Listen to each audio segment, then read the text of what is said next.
Green করিডোরের আয়োজনে আফ্রিকার বন্য জীবন ও প্রকৃতি বিষয়ক আলোকচিত্র প্রদর্শনের শুভ উদ্বোধন হয়ে গেল। রবীন্দ্র সরোবরের পাশে গ্যালারি গোল্ড প্রেক্ষাগৃহে প্রদর্শনী চলবে 6 অক্টোবর 2024 রাত 8টা পর্যন্ত।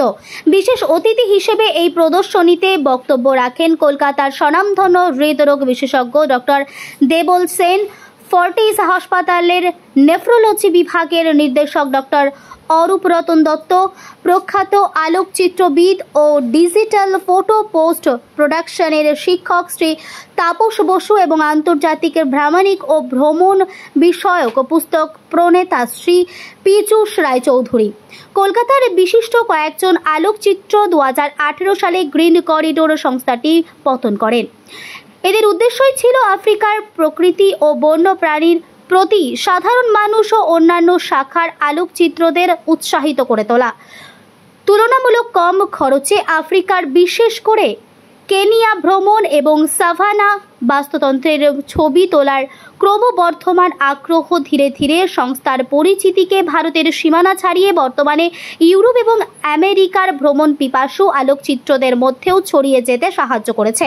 এই রকম গ্রিন করিডোর আয়োজিত 2023 এবং 2024 আফ্রিকা সফরে অংশগ্রহণকারী 20 জনের ছবি নিয়ে সাজানো গ্রিন করিডোরের চতুর্থ এবং এবারের আলোকচিত্র প্রদর্শনী। এই গ্রিন করিডোর বলে যে সংস্থা ঠিক নয়, এটা একটা প্ল্যাটফর্ম বলা ভালো, কারণ এটা কোনো রেজিস্টার্ড বডি কিছু নয়, এটা একটা ওপেন ফোরাম বলা যেতে পারে। আমি প্রথম থেকে এদের সাথে আছি, এখানে আছি, এবং আমরা যেটা করি সবাই মিলে চেষ্টা করি যারা আমাদের সঙ্গে যাচ্ছেন প্রকৃতি দেখতে, জীবজন্তু দেখতে, জীববৈচিত্র্য দেখতে আফ্রিকায়, তাদেরকে যতটা সম্ভব রিয়েল লাইফ এক্সপিরিয়েন্স দেওয়ার এবং একটা সাধ্যের মধ্যে কমফোর্টেবল একটা এনভায়রনমেন্ট বজায় রেখে একটা লাইফ টাইম ট্যুর উপহার দেওয়ার, যেটা সারা জীবন তারা মনে রাখতে পারে। একদম ছোট্ট করে গ্রিন করিডোর একটা প্ল্যাটফর্ম, একটা আমরা বেলুন ভাবি যার ওপর চেপে আমরা আফ্রিকাকে দেখি এবং আনন্দ উপভোগ করি, এবং সবাইকে আহ্বান করছি আপনারা গ্রিন করিডোরের সঙ্গে একবার অন্তত আফ্রিকা ঘুরে আসুন, অন্য স্বাদ অন্য আনন্দ পাবেন। ধন্যবাদ।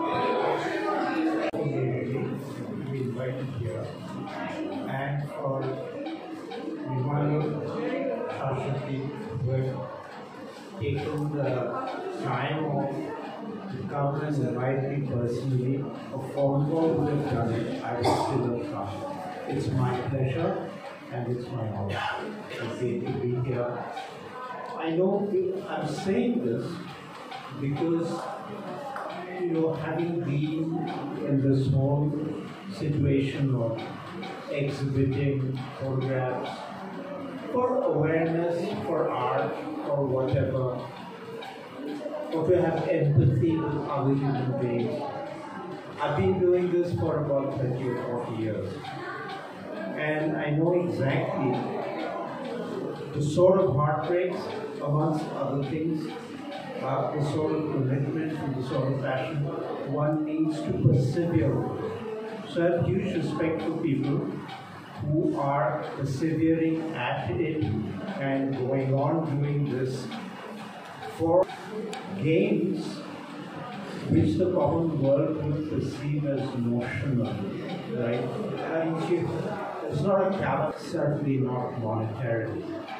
Monetarily, it's on the negative side most of the time, but people do persevere because efforts.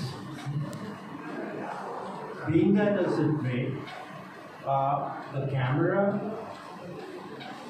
teaches us to see without a camera, to see without a camera. It means to see, just come back, and when I went up there, I wasn't convinced that was an art gallery, right? It looked like a warehouse. So I think that's very heartening. So he looked physically at me as always. ধন্যবাদ বলতে ঠিক হবে কিনা বুঝি না, আমাকে অজয় আমাদের সাথে আলাপ করেছিল, তো I am really happy seeing this. আর শুধু যে আপনাদের এখানে এসে অ্যাভয়েড করছি আমরা তা নয়, আমি নিজেও অনেক কিছু শিখছি। I am also taking back a lot of things. Thank you very much. তো আমি খুব শর্টে বলি আমার যে ওয়াইল্ড লাইফ ফটোগ্রাফি একটা বিগ মাস হচ্ছে যা আমরা রোজগার করি কোথাও গেলাম কিছু ছবি তুললাম, some are good, some are very good, and some are fantastic. So that makes up the mass of wildlife photography, practically for people like us. There are two deviations from this. One is requires something, that requires a passion that leave everything else, leave your family, friends, everything, and be on your own path and spend a lot of money and passion, not just one kind of losing a passion, no, decades, that kind of thing. Example that comes in my mind is Paul Nickler. After a school vacation, underwater story of the Arctic species and all, after drifting on ocean to some extent. So they are actually creating, they are actually bringing forward things that we have not known. Now, what gives you most happiness nowadays? আমার তো মনে হয় knowing something without Korea pixel কত focus ভালো করে কিনা, আইতে ওইটা আছে কিনা, আই আমার ঠিক মতো দেখছে কিনা, আমার ওরিয়েন্টেশন ঠিক হয়েছে কিনা, unimportant. You are bringing in a new species. তার একটা নতুন বিহেভিয়ার, ড্রামাটিক্যালি কারেক্ট না হলেও চলবে, দ্যাটস দ্য রিয়েল থিং, খুব কম হতে পারে। And this is one area, and the other is a mass area which all of us are doing.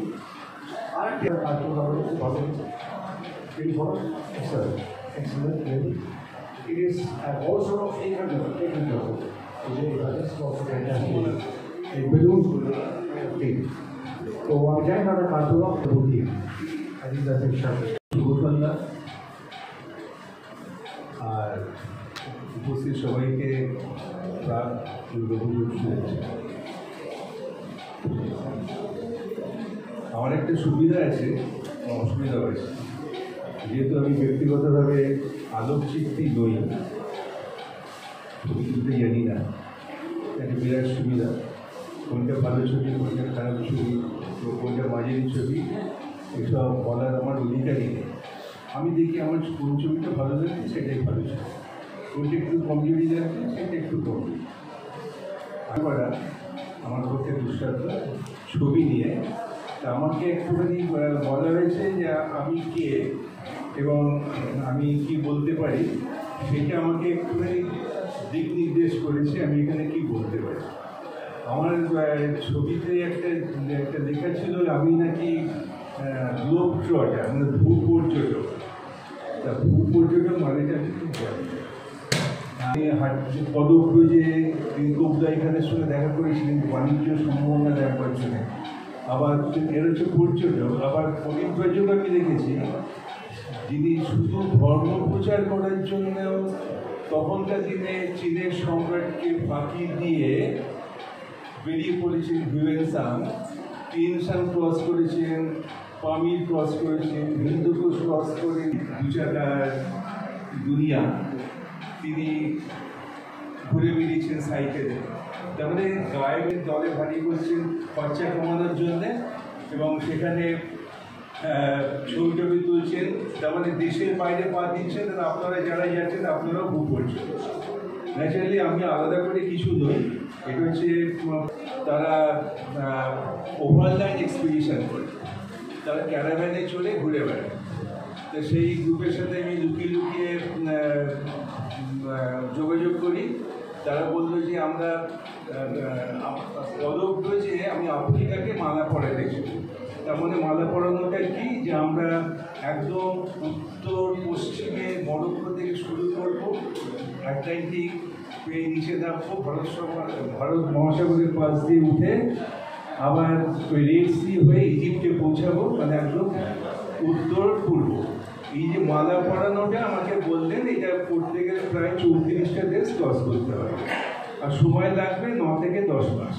যারা আমাদের এখানে এসে আমাদেরকে ধন্য করেছেন বলা যায়, তাদের সত্যি কথা বলতে পরিচয় দেওয়ার ধৃষ্টতা হবে। আমি পরিচয় দিতে যাই, আমি অন্য একটা দিক তাদের তুলে ধরবো, বরং যে দিকগুলো আপনারা অনেক কম জানেন।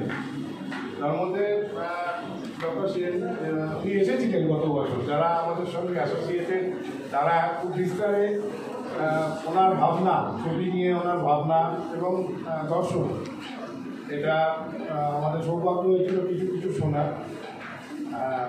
আমাদের সঙ্গে আজকে ডক্টর দত্ত রয়েছে, এনার যে পোশাকি যে পরিচয় সেটা তো আমার পরিচয় তো আর প্রয়োজন নেই, আপনারা জানেন অ্যাস্ট্রোলজিতে আজকের দিনে কলকাতায় তাদের উপরে পুরো ইয়েটা রয়েছে। যদি তাপসবাবু সম্বন্ধে যারা ফটোগ্রাফার তাদের কাছে পরিচয় দেওয়ার কিছু নেই, কারণ যারা আজকে ফটো তুলতে শিখছে বা যারা অনেক দিন আগে ফটো তুলতে শিখেছিল অ্যানালগে, পরে ডিজিটালে এসে বিপদে পড়ে, তারা সবাই তাদের সবার পরিত্রাণ।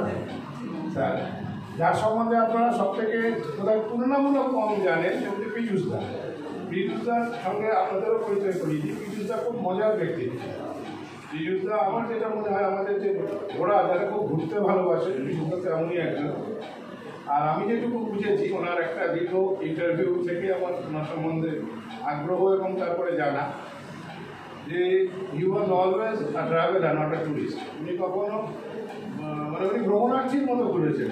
যে কোনো একটা জায়গায় গেলে সেই জায়গার সংস্কৃতি মানুষ তাদের করে পৌঁছবার চেষ্টা করেছেন এবং এই বেড়াবার ইচ্ছা থেকে প্রায় আমি যতটুকু চাই যে 62টার মতো দেশ অলরেডি উনি এইভাবে ঘুরেছেন খুব গভীরভাবে।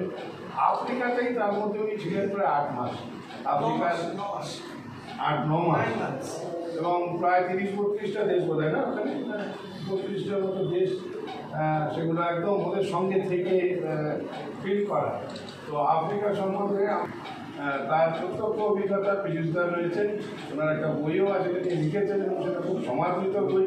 উনি লেখেনও তার সাথে সাথে। এখানে লেখেন বলতে সবাই লেখেন, তার তো নিজের মতো করে। স্যার তো অনেকদিন থেকে লেখেন, আমি জানি না আপনারা কি কি এখনও পীযূষদা লেখেন এবং তাপসবাবুর যে লেখালেখি সেগুলো আমরা পাই। সেগুলো হচ্ছে মূলত ছবির ধারাবাহিক প্রসেসিংয়ের যে বিবর্তন, অর্থাৎ সেই অ্যানালগের সময় থেকে